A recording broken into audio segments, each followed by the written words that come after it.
जय श्री राम। आइए आगे सुनते हैं श्रीमद् भागवत महापुराण में।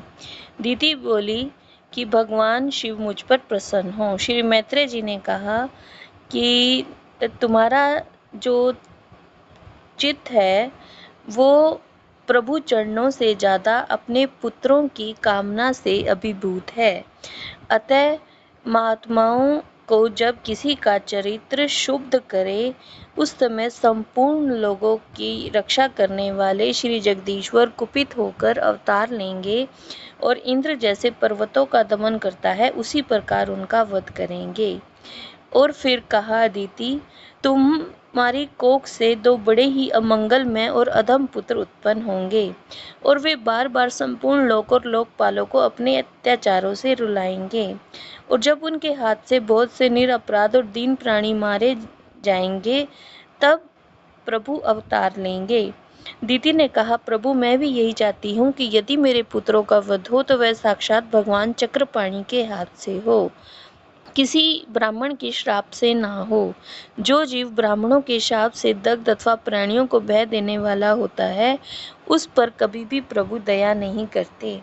कश्यप जी ने कहा, देवी, क्योंकि तुमने अपने जो आचार व्यवहार हैं उसमें प्रभु का भी स्मरण किया है और तुम भगवान विष्णु, शिव और मेरे प्रति भी बहुत आदर करती हो, इसलिए तुम्हारे एक पुत्र के 4 पुत्रों में से एक ऐसा होगा जिनका सत्पुरुष भी मान करेंगे और जिनके पवित्र यश को भक्तजन भगवान के गुणों के साथ गाएंगे।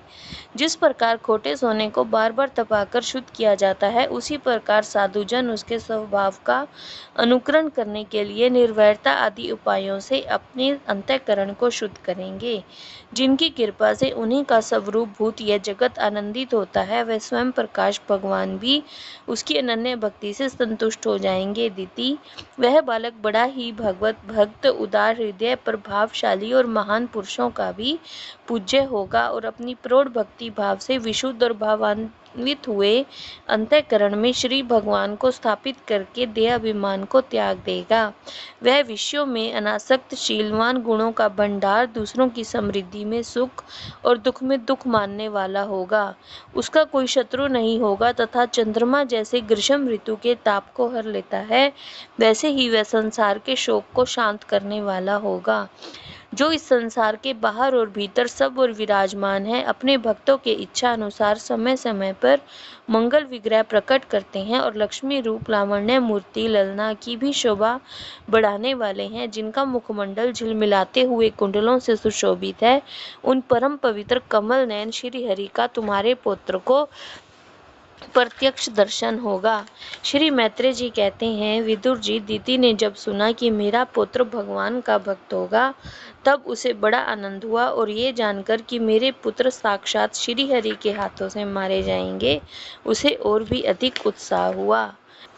इति श्रीमद्भागवते महापुराणे परमहंस्या संहिताया तृतीय स्कंधे दीति कश्यप संवादे 14 अध्याये। जय श्री राम।